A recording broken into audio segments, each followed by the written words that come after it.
I got to say, last Saturday, because we're going to get into a lot here, the day of baseball on Saturday, the games you had, Orioles, Mariners going extra innings, Yankees winning 1-0 against Texas. You had the Blue Jays scrapping off, fighting off the A's, although they pounded them the last 2 games. But you had, Scrappy A's got one, right? You had Angels dropping 24 on the Colorado Rockies Saturday. And losing the series. And then losing the series, losing 4-3 on a Sunday. Unbelievable. Only the Angels, right? You had Dodgers, Astros. It felt like playoff baseball, Reds, Braves.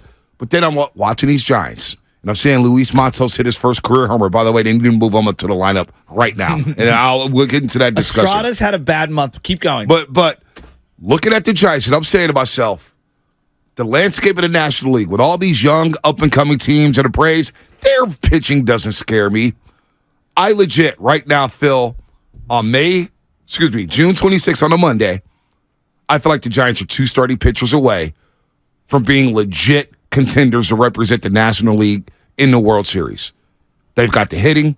They've got the youth infusion. They've got the dominant bullpen. Logan Webb is a horse. The bench, the depth, the power on this team in the middle of the lineup. They get 2 starting pitchers. They are legit threats to represent the National League in the World Series. And I can't believe I'm saying that on June 26th. I'm with you. I mean, look, 12-1 over their last 13, leading into Sunday's game. They scored 92 runs and gave up 54. Unbelievable. Now, is that sustainable? Probably not. But to your starting pitching point, right now, I do not trust Alex Wood at all. Cannot. If I were to ask you right now, over under one more stint on the IL for him this year.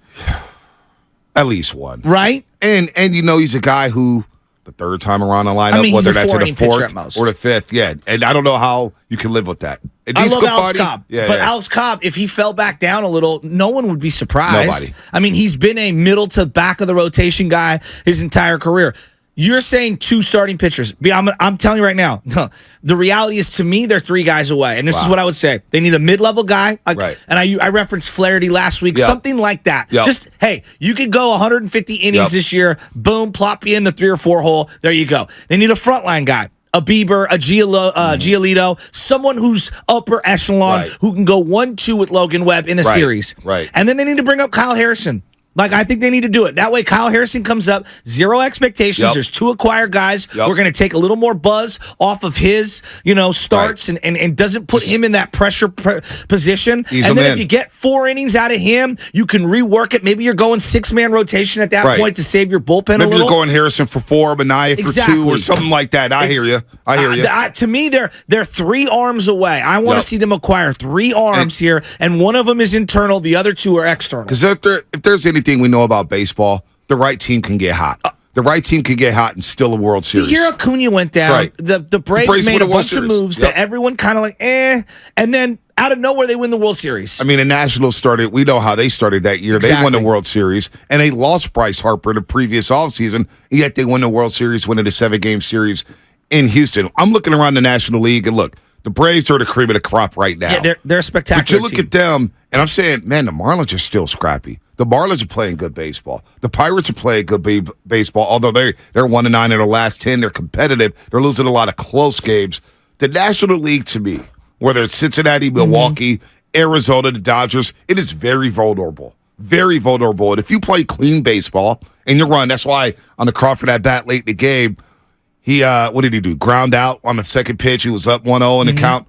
I would have liked to see him just, chill for a second, let Matos run the base pass and let him create some action there and let him run a little bit. Well, it's really hard because, when you're at the plate and you take a good pitch to allow a guy to steal, it just, that might be the only good pitch you see, especially late in the game. It's tough. No doubt. My thinking was, but I'm with you. My thinking was Matos starts running, he starts rattling the pitcher. I agree. All of a sudden, the pitcher's worried about Matos on the base pass. Kind of affects his focus at the plate, and Crawford maybe sees a cookie and he ties the game up. Can we stop on Matos for a second? Saturday, you're talking about how fun Saturday was. He hits his first career home run, right?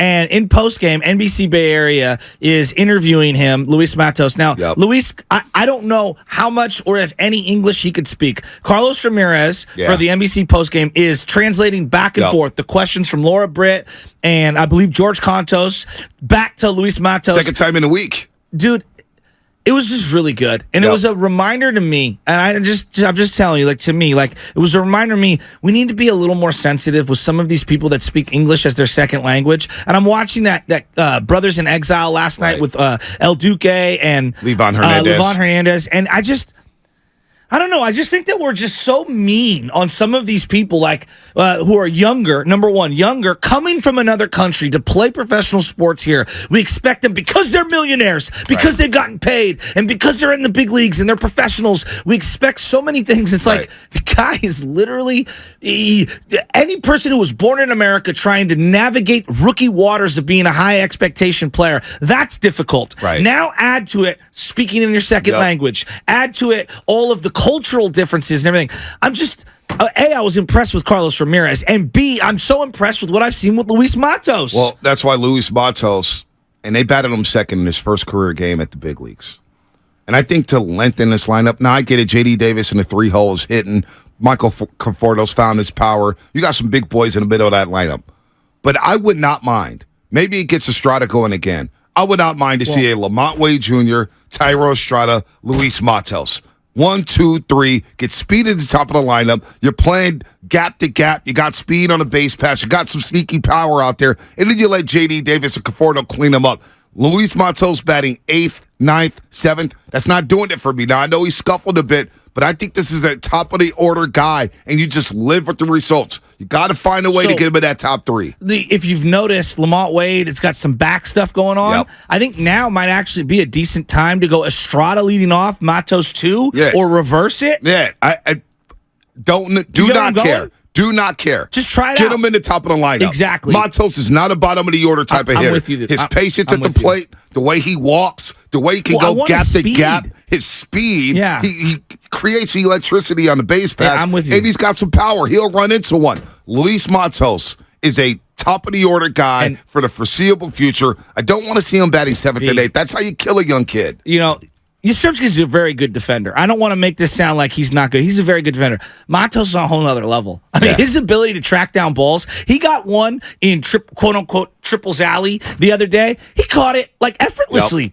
I mean, the guy puts on the jet burners and he's flying into boom. He just catches it and like he's pacing. I don't think people realize his first jump in defensively in the outfield is elite. No, it is elite. So I want to see him at the top of the lineup. We know Schmidt's not playing much, but you know what? If he's not playing much, some people may say, well, give him some at-bats in AAA. I want him traveling with the big league club. It'll work itself out. Yeah, these things always, everybody like worries about playing time. There's 162 games of inventory. It'll work itself out. Let him travel with the big league club and let him do his thing. Man. I'm with you. So the Giants, and 10 games. Estrada's scuffling. Yeah, that's he is the other thing. scuffling. Like, got to get him going again. His last 30 days, he's something like 220, 210. Well, he had the injury. He's come back. He lost his rhythm a bit. Maybe he needs a blow. Maybe this day off will do some good for Thairo Estrada here. Luis Matos, get him in the top of the lineup as the Giants go on the road. Look, their June has been spectacular. What are they, 16-6 in the month of June? They've been one of the best teams. Best teams since May 1st. And that's why I'm thinking, just watching them Saturday, that's a good Arizona team. And you think about the teams the Giants have played so far this season. The Miami Marlins, I think we can take a step back and say, you know what? They're better than we thought they were. I totally you know what agree. I'm saying? Stop hating on the Marlins. Stop hating on the Marlins. The Phillies are starting to come around, but the Giants went toe-to-toe with Philadelphia. They can hang with them. The Dodgers have never been this vulnerable in the last decade. They've lost too much talent. Like, I know people you can't lose talent every single year the way they have. No. I knew the cupboard was eventually going to come up bare. You know. It feels like it, doesn't it? The way Corey Seager walked, and people just said, they can let Corey Seager walk. They have Trey Turner. And Gavin Lux. Well, Gavin Lux gets hurt on the first day of spring training. Corey Seager's having an MVP season with the Texas Rangers. I always liked him. I don't know. I try to keep premium players. I've never, the money. Well, if you got premium players, you spend the money and figure it out elsewhere. I just never get people so quickly. They want to so quickly get rid of premium. Trey Turner can walk because we got Gavin Lux in the pipeline. What?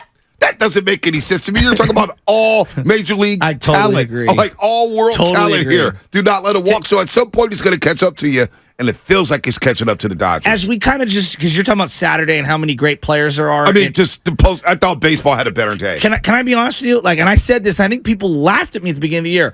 I said, I know the NFL is king, and you have more ready-made stars because of college football.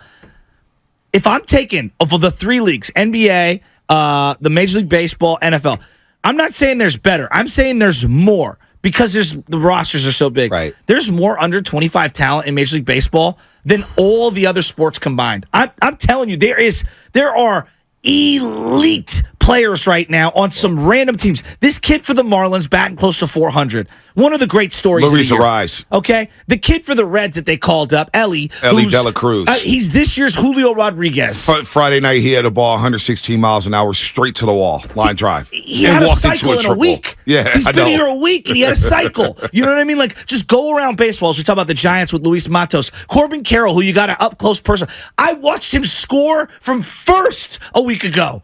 From first on a single. I'm just looking around baseball. Well, we could argue. I think that's a fun conversation. It's a fun conversation, yeah, for but later there in the week. So many under 25 superstars. There are. They got to figure out a way to market them better. I agree. Because when you look at the NBA, Acuna. you still got Trae Young. I know. You still got Jason Tatum. You still got Luka Doncic. You know what I'm saying? You still got Anthony Edwards and Zion Williamson and De'Aaron Fox and John Morant. So you got Tyrese Halliburton. You got still. They market them way better. The NBA does a great job Austin at marketing. Reeves. So. Did he just really put in our ear Austin Reeves? Dude, you know what, Spadoni? You're an Alcatraz for an hour, okay? You're an Alcatraz for an hour. Stay away. But no, to your point, baseball does have legit stars. And I thought, looking at Julio Rodriguez rob a home run in Baltimore, and then they come back. They just called up their shortstop, who was like the best infielder in AAA all year. So they've got nothing but talent coming up the pipelines there. Baseball's in a very good place right now. I totally agree. And Guru texted me Saturday. I said, felt like I was watching playoff baseball Saturday. It's been I incredible. swear to God, I was like, this is incredible. It's been incredible. So now as we head to July, teams are starting to separate themselves. And I'm looking at this team 10 minutes away, down on 3rd to Kingston, the San Francisco Giants in 2023. I get it. The expectations this season was low. You're playing with house money this year. If they don't win a World Series, nobody's going to bat an eye, and everybody's going to hang their head. This is a big year. But you know what? You got a chance to steal something great. You got a chance to make some special things happen if you get a couple players. Man, there's some magic there. The crowd's back. There's a buzz at Oracle Park. They had over 35,000 every one of those games at a homestand. Baseball's back. No one's going to. I hate saying this. Some of these injuries, I got a feeling we're going to see. Luis Marco Luciano get called up to AAA. If you look at their outfield, I think you're going to see him in right field at some point This season? Yeah, I'm not mad at it. He had a home run over the weekend. Yeah. He's batting up to 268 now. He's only been healthy for a couple of months here, a month and a half maybe, I think, at most.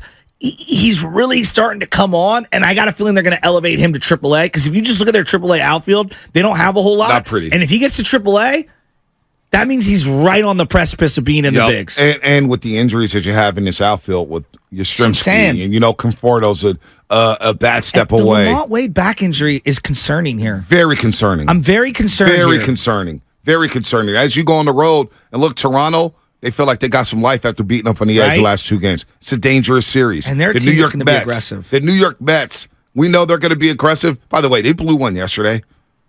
I was watching a game before we left Tahoe. They're the most disappointing team outside of the Padres. They were up 6-3, 6-2, rolling. I know. And they had a meltdown. Like, Buck Showalter may not make it to the All-Star break. Remember when I made that big argument about the fences and how when people come in from the bullpen, they have these doors, and the doors are janky and they keep breaking? Did you see the Aaron Judge thing with the toe? Yeah, well, they're saying it's the bottom where the cement is. Yeah. And I'm saying, like, Dodger Stadium needs to fix that. Yeah, they got to renovate that. That's a problem. I mean, you cannot have a $300 million player who's one of the few legitimate household names in the game, Aaron Judge, go down because he ran into your wall on the concrete. One thing I will not hear, though, because it started to trickle on my timeline. What's that? Oh, see, the Giants have dodged a bullet with Aaron Judge. No, I would love to happen. Aaron Judge got hurt, making one of the best plays of the season. Totally. You telling me I will live with that? If I gave Aaron Judge a 10-year, $40 million contract and he got hurt making that play, I will live with it. That guy goes all out He's their best every player. single play, and you see him there in the dugout saying, I'm going to stick around the team. I'm here as the captain. We'll figure out a way. And the Yankees are scrapping right now. It don't look pretty with them. Hey. They're scrapping, though. Boone is coaching. I gotta give it to him. Aaron Boone is making his ass off, man. He is very He's tense right now. I don't know if you've been watching his post games. Oh no, he is unbelievable. But I love it. I do love. I love it. You know what it is. The Yankee media. I wish we were as rabid as they were. Dude, you know what it is? It's sense of urgency baseball. I can live with that. By the way, I can live with that.